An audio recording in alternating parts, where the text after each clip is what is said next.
Good morning students. आज की इस क्लास में हम 19 और 20 जनवरी 2024 के करंट अफेयर्स के एमसीक्यूज डिस्कस करेंगे। So let's begin.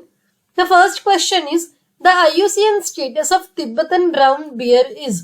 Tibetan brown bear का IUCN स्टेटस क्या है? Option A is vulnerable, option B is endangered, option C is extinct in the wild and option D is least concern. यहाँ पर आप देख सकते हैं तिब्बतन ब्राउन बेयर जो है ऐसा दिखता है। इसकी मैंने पिक्चर लगाई है। ये न्यूज में इसलिए था क्योंकि रिसेंटली भारत में इंडिया ने पहली बार कंफर्म किया है कि रेयर तिब्बतन ब्राउन बेयर जो है इंडिया में देखा गया है। इंडिया के वाइल्ड लाइफ ऑफिशियल्स ने कंफर्म किया कि पहली बार रेयर तिब्बतन ब्राउन बेयर जो है नॉर्थ सिक्किम के हाई एल्टीट्यूड्स में देखा गया है। तो आपका होमवर्क है कि जो सिक्किम है उसको आपको इंडिया के मैप में देखना है, उसकी बाउंड्रीज किस किस के साथ लगती हैं, वो आपका होमवर्क है। IUCN स्टेटस की अगर बात करें तो जो तिब्बतन ब्राउन बेयर है इसका IUCN स्टेटस है एंडेंजर्ड। तो ये आपको ध्यान रखना है। जो भी स्पीशीज न्यूज में होती हैं उनके IUCN स्टेटस कॉमनली पूछ लिए जाते हैं, तो दैट्स वाई इंपॉर्टेंट है, ध्यान रखने हैं। तो इसका आंसर है option B, that is endangered. Next question is The Punganore is India's shortest humped breed of which of the following? पुनगनूर या पनगनूर जो है भारत की सबसे छोटी हम्प्ड ब्रीड होती है। जैसे कमर जो आपकी बैक होती है, कमर होती है, उस पर ऐसे हम्प होता है। वो किस एनिमल की ब्रीड है जिसके हम्प है, और वो शॉर्टेस्ट हम्प्ड ब्रीड है किस एनिमल की? Option A is camel, option B is rhino, option C is cow and option D is horse. यहाँ पर आप देख सकते हैं पनगनूर जो है क्यों न्यूज में था। रिसेंटली हमारे honourable prime minister Narendra Modi ji ने अपने घर पर जो उनका रेजिडेंस है 7 लोक कल्याण मार्ग, वहां पर काउज को फीड किया है। तो ऑफिशियल्स जो है गवर्नमेंट ऑफिशियल्स, उन्होंने कंफर्म किया कि जो भी कैटल्स देखी गई है पिक्चर्स में प्रधानमंत्री जी के साथ, वो पनगनूर ब्रीड की थी, जो कि ब्रीड आंध्र प्रदेश की है। मैं आपको इसकी पहले पिक्चर दिखाती हूँ। ऐसी ही दिखती हैं, ये आप देख सकते हैं। बहुत ही छोटे साइज की काऊ है, ऐसे हम्प है इन पे, ये आप देख सकते हैं। यहाँ पर देखो ये हम्प है, ये हम्प है, इधर इस पे भी हम्प है। ठीक है, तो ये देखी गई है, इसी वजह से ये न्यूज में थी। पनगनूर काऊ जो है ड्वार्फ होती है, छोटी ड्वार्फ ब्रीड है केटल की, जो कि आंध्र प्रदेश के चित्तूर डिस्ट्रिक्ट की नेटिव है। आंध्र प्रदेश की जो रायलसीमा रीजन है, वहां का जो चित्तूर डिस्ट्रिक्ट है, उनको दुनिया की सबसे छोटी हम्प्ड कैटल माना जाता है, जिनका साइज 70 to 90 सेंटीमीटर टॉल और वेट जो है 115 to 200 kg के बीच में वेरी करता है। उनमें स्मॉल क्रिसेंट शेप्ड हॉर्न्स है, हॉर्न्स होते हैं जो उनके सींग है, ये आप देख सकते हो। इनके आपको इस पिक्चर में मैं डिलीट करती हूँ। ये जो यहाँ पर आप देख सकते हैं, जो इसके जो सींग है, जो हॉर्न्स है, बहुत ही छोटे छोटे आपको दिख रहे होंगे। यहाँ पर ये क्या है, यहाँ पर आपको फिर भी स्टिल थोड़े बेटर दिख रहा है यहाँ पर। तो ये क्या है, क्रिसेंट शेप। क्रिसेंट होता है जैसे हाफ मून की शेप होती है, इस शेप के इसके हॉर्न्स होते हैं। तो ये चीज आपको ध्यान रखनी है। और जो फीमेल्स होती हैं पनगनूर ब्रीड की, उनके स्लाइटली थोड़े से ज्यादा हाइट वाले हॉर्न्स होते हैं। तो ये जो पॉइंट्स है आपको छोटे छोटे ध्यान रखने। तो इसका आंसर है option C, that is cow. तो ये चीज आपको ध्यान रखनी है। Next question is the Asian shooting championship 2024 was held in. Asian shooting championship 2024 जो है ये कहां पर हुई है? Option A is India, option B is Indonesia, option C is Singapore and option D is China. यहाँ पर आप देख सकते हैं एशियन शूटिंग चैंपियनशिप 2024 जो है रिसेंटली इंडोनेशिया के जकार्ता में हुई है, जहां पर इंडिया के जो शूटर्स है उन्होंने 26 मेडल्स जीते हैं, जिसमें 14 गोल्ड मेडल है, 7 सिल्वर मेडल है और 5 ब्रॉन्ज मेडल है। इंडिया ने अब तक 17 ओलंपिक कोटा भी सिक्योर कर लिया है शूटिंग में पेरिस 2024 समर गेम्स के लिए, जो कि हमारे देश का अब तक का बेस्ट नंबर रहा है। तो ये चीज आपको ध्यान रखनी है। एशियन शूटिंग चैंपियनशिप कहां पर हुई है? इंडोनेशिया के जकार्ता में। तो answer is option B, that is Indonesia. Next question is who recently became first batsman to achieve the milestone of scoring 5 centuries in T20 internationals. Recently पहले batsman कौन बने हैं जिन्होंने T20 इंटरनेशनल्स में 5 centuries का milestone achieve किया है, जो कि अब तक की सबसे ज्यादा सेंचुरीज है? Option is Rohit Sharma, option B is Shubman Gill, option C is Surya Kumar Yadav and option D is Virat Kohli. यहाँ पर आप देख सकते हैं रोहित शर्मा जो है, इन्होंने ये जो माइलस्टोन अचीव किया है, हिस्ट्री क्रिएट की है, इंडियन क्रिकेट टीम के कैप्टन हैं, पहले बैट्समैन बने हैं जिन्होंने T20 इंटरनेशनल 5 सेंचुरीज स्कोर किए हैं, 5 शतक स्कोर किए हैं। रोहित शर्मा ने साथ वाले क्रिकेटर्स को पीछे छोड़ दिया है, जैसे कि सूर्य कुमार यादव, ऑस्ट्रेलिया के ग्लेन मैक्सवेल हो गए, जिनकी 4 T20 इनिंग्स इंटरनेशनल सेंचुरीज थी। ये जो हिस्ट्री है, उन्होंने रिसेंटली जो 3rd T20 इनिंग हुई है मैच की अफगानिस्तान के अगेंस्ट बेंगलुरु में, वहां पर ये रिकॉर्ड सेट किया है। तो ये चीजें आपको ध्यान रखनी है। इसका आंसर है option A, that is Rohit Sharma. Next question is which Indian state recently launched the Mahtari Vandana योजना?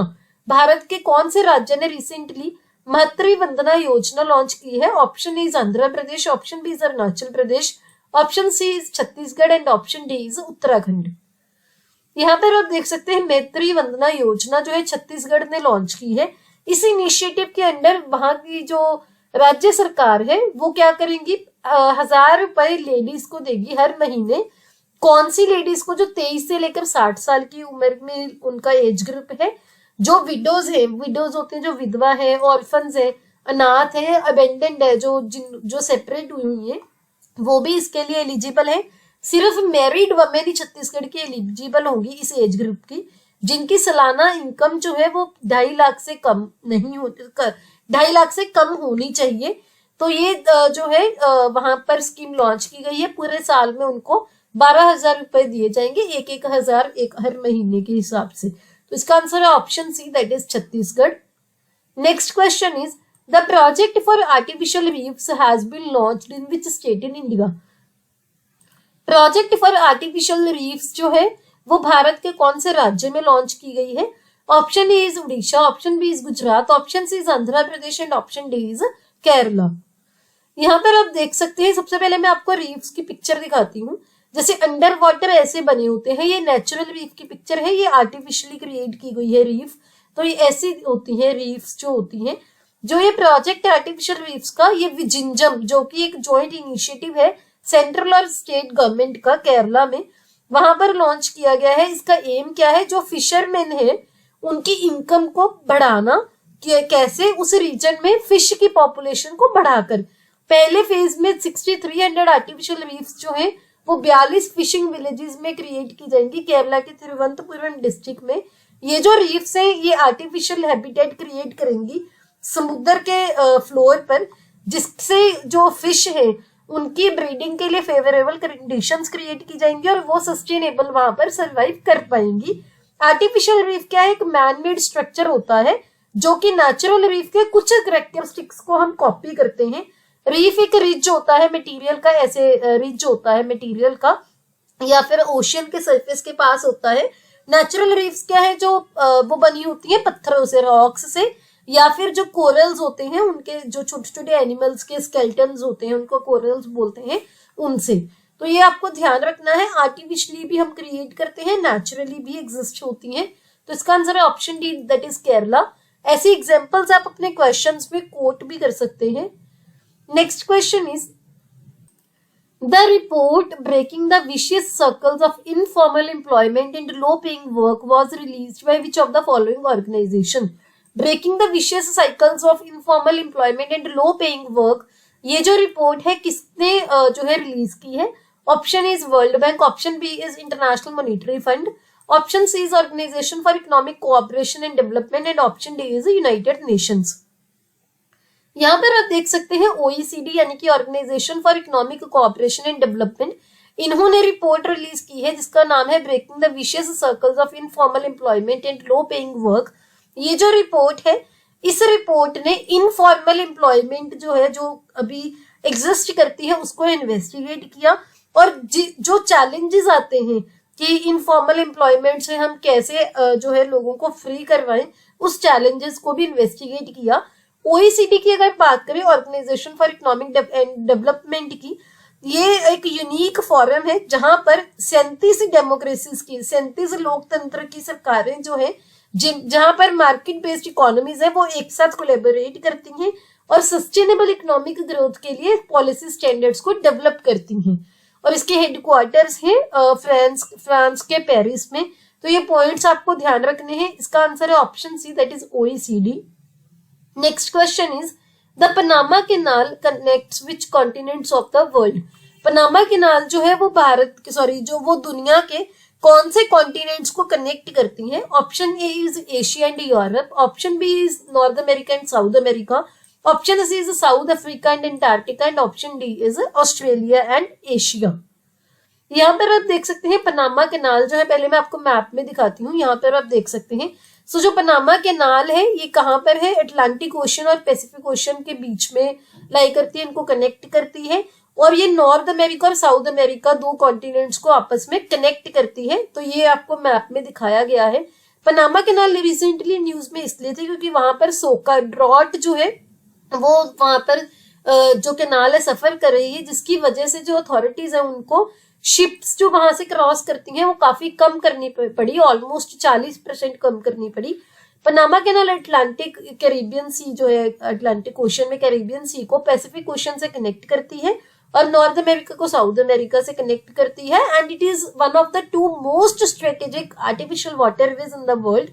दूसरी कौन सी है, सुइज कैनाल।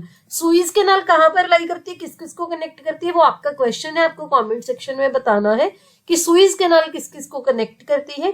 तो इसका आंसर है option B, that is North America and South America.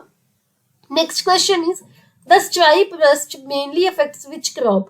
Stripe rust जो है ये कौन सी फसल को अफेक्ट कर। Option A is sugarcane यानी कि जो गन्ना होता है, option B is cotton, option C is wheat, option D is potato. तो ये इन चारों में से जो स्ट्राइप रस्ट है कौन सी फसल को अफेक्ट करती है मेनली। यहाँ पर आप देख सकते हैं, पिक्चर में आप देख सकते हैं जो गेहूं की फसल है उस पे ऐसे येलो येलो कलर के ऐसे स्ट्राइप्स आ रखी हैं। तो जो स्ट्राइप रस्ट है इसको येलो रस्ट भी बोला जाता है। ये एक फंगल डिजीज है, फंगल पैथोजन से होती है जिसका नाम है पुशीनिया स्ट्राइफॉर्मिस। ये येलो स्ट्राइप्स की फॉर्म में गेहूं के पत्तों पर जो है अपीयर होती है। और मेजर जो अभी रिसेंटली न्यूज में इसलिए थी क्योंकि Indian institute of wheat and barley research Karnal जो इंस्टीट्यूट है, इन्होंने किसानों को बोला है कि आपको येलो रस्ट बीमारी के लिए थोड़ा अवेयर रहना पड़ेगा। Recently Punjab, Himachal Pradesh, Haryana, Jammu Kashmir, UP and Uttarakhand, यहाँ पर क्या है, इस जो वहां की क्रॉप है व्हीट क्रॉप, वहां पर स्ट्राइप रस्ट के केसेस देखे जा रहे हैं। तो ये न्यूज में थी, आपको ध्यान रखना है। इसका आंसर है option C, that is wheat. Next question is the distress alert transmitter has been developed by which of the following organisation. Distress alert transmitter जो है वो इनमें से किस ऑर्गेनाइजेशन ने डेवलप किया। Option A is DRDO, option B is ISRO, option C is रॉ and option D is Indian Air Force. यहाँ पर आप देख सकते हैं डिस्ट्रेस अलर्ट ट्रांसमीटर जो है, जिसको इन शॉर्ट DAT बोलते हैं, वो इसरो ने डेवलप किया है। एक सेकंड जनरेशन DAT जिसको DAT-SG बोला जाता है। DAT-SG मतलब जो distress alert transmitter second generation. यहाँ पर क्या है, एडवांस्ड सैटेलाइट कम्युनिकेशन और नेविगेशन कैपेबिलिटीज को इनकॉर्पोरेट किया जाता है इससे। DAT इंडिजीनियस होता है जो हमारे रीजन में डेवलप हुआ हो। इंडिजीनियस टेक्नोलॉजिकल सॉल्यूशन है फिशरमैन के लिए, सो दैट वो इमरजेंसी मैसेजेस जो है फिशिंग बोट से भेज सके और उस कम्युनिकेशन सैटेलाइट के थ्रू वो मैसेजेस आगे ट्रांसमिट होते हैं और आगे इंडियन मिशन कंट्रोल सेंटर में रिसीव होते हैं। तो उसके बाद अगर उनको कोई इमरजेंसी में जो भी हेल्प की जरूरत है, जितनी मैक्सिमम हो सके उनको हेल्प की जाएगी। तो ये आपको ध्यान रखना है। इसका answer option B, that is ISRO. ये एग्जाम्पल भी आप कोड कर सकते हैं अपने आंसर्स में। ये हमारे सोशल मीडिया के यूजर नेम है, आप हमें यहाँ पर ज्वाइन कर सकते हैं, लिंक आपको डिस्क्रिप्शन में मिल जाएंगे। अगर आपको ये वीडियो अच्छी लगी हो please hit the like button, अपने दोस्तों के साथ वीडियो को शेयर कीजिए। Don't forget to subscribe to my channel. See you tomorrow at 8 o'clock। Have a nice day.